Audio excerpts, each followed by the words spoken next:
Hi guys, thank you for bearing with me. I was very late due to traffic, which is something that agents still can't solve. So here we are. Today I'm going to be talking about the future of agentic payments. As you can see over the last, month, we've had numerous amounts of announcements from Google to Visa to Cloudflare all around agentic payments. And I think the one core takeaway message that we're seeing here is that AI and the payment infrastructure space agree that these two efforts combining is what is going to give birth to this agent economy that everybody is talking about, but we have yet to see. So when we look at building the foundations of an agent economy, and I think this has been reverberated today on stage many times, we have to think through the entire stack, from the compute, to the intelligence, to the payment, to obviously then the application layer as well. For non-technical people, I just like to say we need to figure out how to make, manage, and monetize agents. That's when we're talking about an agentic economy. If we look at the payment infrastructure today for AI agents, the payment infrastructure we have was not built for agents, it was built for humans. We have these legacy interfaces that don't have standardization. We all know how cumbersome it is to have to insert your details every time, add your bank account, add your credit card details.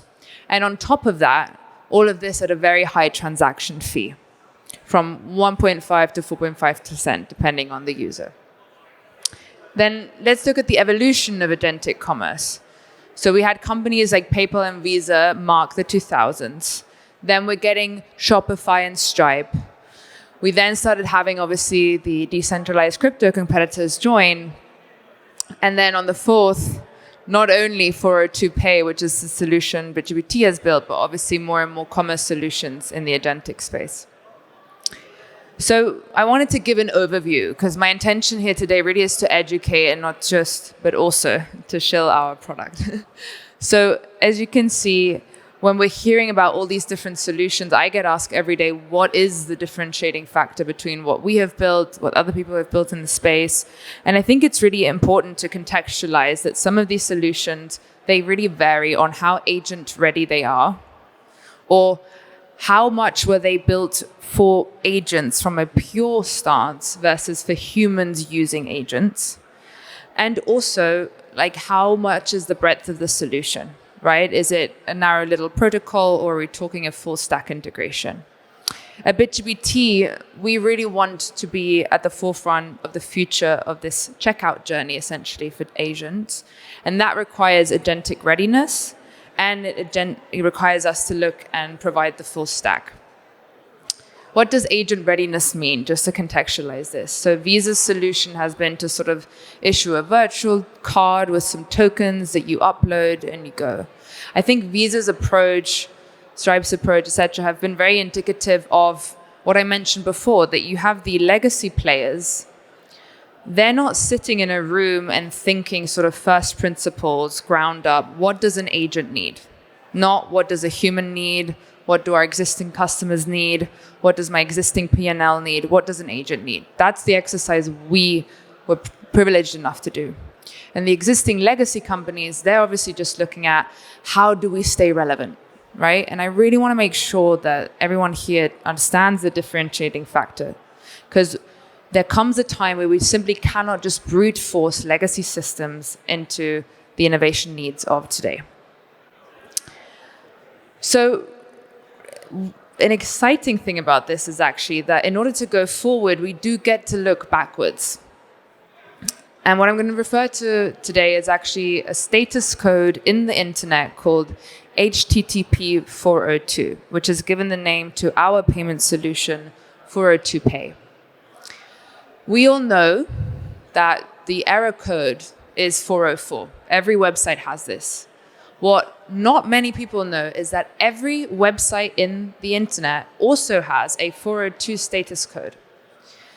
The 402 is essentially a dormant gateway that was built way back when the ICANN Institute was thinking about what do websites need. The same exercise we are doing today for agents. We had this exercise when websites were being built. And way back when, they also understood we need simple, standardized payment gateway solution directly embedded into the web infrastructure. Now, what happened? That status code in itself is not super easy to use, right? It's rather clunky. It's not human friendly, could be agent friendly. And instead, as I showed earlier, what happened is that these payment gateways started to emerge in order to facilitate payments in the web. But the beauty of the HTTP 402 status code is, first of all, it's something that's already in every single website. It's a plug that we just haven't found the right partner for. Now, if you merge HTTP 402 with crypto and microtransactions and all of these functionalities that agents are going to need, you're suddenly marrying two worlds: the existing web world, the existing beautiful properties of blockchain and crypto, and you're bringing them together in order to say, okay, in order to settle, to buy a t-shirt online, or maybe I'm an agent that wants to buy compute for 2 hours. I just want to rent compute for 2 hours. In order to do that without a human in the loop, this status code is quintessential. In order to do that at a way that enables microtransactions, crypto is quintessential. And so we're really marrying here this spectrum together. We're also chain agnostic, and it's really designed for agent autonomy. This gives way to another nuance. We actually get to reimagine us, but also merchants and anyone that's looking at their business model. How do I sell my products? I think we've been pretty stuck in this model around, I'm either selling you something one-off, or I'm selling you a subscription, or I'm selling you a bundle. But with this facilitation of microtransactions, real-time transactions, crypto, using a status code in the web, we now get to change what that looks like. And we've left some examples here for you to start dreaming that up. So maybe I just want to stream something or rent it for 2 hours, right? Maybe I'm accessing the paywall of the New York Times, and I just want to access it once for one article. Or a subscription, or I want to add incentivization, so I only want the agent to be paid upon completion. So much of this, we know, human day life, we don't always get paid when we fulfill a task. How great would that be if we can add that to the agentic economy? So as I said, business models are being revised. We're not just revising payment infrastructure, we're actually revising business model diversity. We can have transaction and marketplace fees, on and off-ramp and wallet services, as well as premium offerings for your bundle. So don't just think, how do I create one website? But think, how do I create an economy like we have now with websites, but for agents? What are those new services that we're going to be unlocking? All of that facilitated by unblocking payment infrastructure. And that's what we did at BitGPT. For the past year, as many here today, we've been looking at building agents, agent frameworks. How do we do that in a decentralized way? How do we make sure that the execution is privacy preserving? None of that mattered until we actually unblocked ourselves at the payment layer. Because if I can tell someone how to monetize their agent, I can actually incentivize them to start building one. And I think that's really important, that when we look at agent frameworks, we actually also need to ask ourselves, why would someone build an agent? Everyone's talking agent, everyone's talking agentic, but I have yet to use an agent to book my Uber, right? And I think unblocking that is really quintessential. And so we sit at the HTTP 402 status code layer. We obviously can distribute any AI service, and we're both web native and blockchain agnostic. In layman's terms, this is literally bridging Web 2 and Web 3, right? The world of e-commerce, the world of agent commerce, and the world of crypto commerce.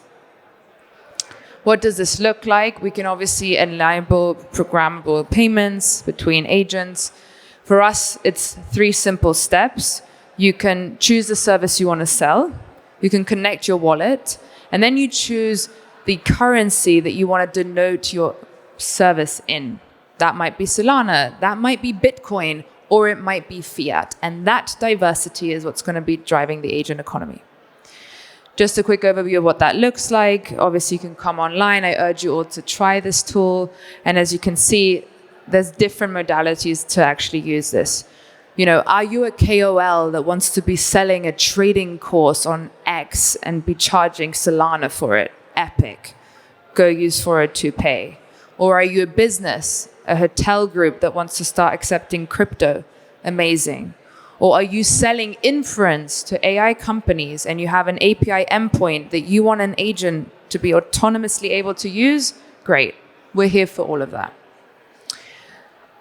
And just to highlight what that actually looks like, these are the layers of the agentic commerce stack, because again, we hear about all these new announcements. They just all get bucketed into like agent payment solution, and it's really hard to discern where that sits. So I wanted to be really clear in this presentation.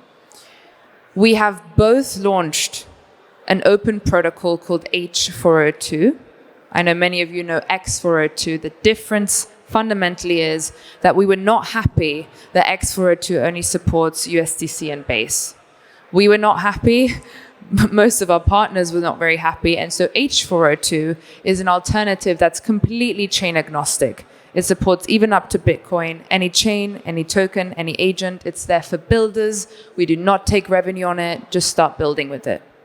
But then, of course, further up on the commerce level, we realized that most of the people that are going to start using this might not be developers. And so we built our own SaaS solution on top of our own protocol. What do you get with the 402 Pay stack? You get this creator-seller dashboard that I showed you, an agent payment SDK. You get non-custodial wallets that are immediately issued to yourself and the consumer, and just overall the full stack infrastructure that you need. The innovation here on the payment side is obviously very simple cross-border payments. You can self-custody your cryptos, and the fact that we can issue on-demand wallets. So imagine if every person, every merchant, every buyer just owned their own wallet, irrespective of the wallet, like MetaMask or the third-party vendor. It's just part of the seamless checkout experience. On the more technical side, we actually are able to offer transaction fees at around 0.25 bips instead of what I mentioned before, which can go up to 4.5 bips. Why? Because we own the entire stack. We are not reliant on third parties. We therefore have near 100% profitability on our end, which means we can actually keep the transaction fees rather low. What does that look like on an ecosystem level? 402 Pay is here to set a precedent for what the future of checkouts looks like on the commerce level, right? What is the future of checkouts? It's crypto and it's being agent ready. But more importantly, it's also being compatible with all the existing checkout solutions out there, right? Because we all know how hard it is to convince people to move away from their existing solutions. And that's why we operate with all these ecosystem partners. We can plug in. We're announcing our Binance Pay integration very soon. And we're really here to collaborate with everyone in the space. And just a last kind of future prognostic here of what we're working towards. I think many of us today have reached consensus or have shown that the consensus is there that we're working towards this agent-based commerce network. Personally, what makes me wake up every morning, apart from what we're working at BitGPT, is that I believe that an agent is one of the most intimate experiences we will have. I think each of you have been naked more often in front of someone than you have shown someone your bank account statements, than you have shown someone your medical healthcare records.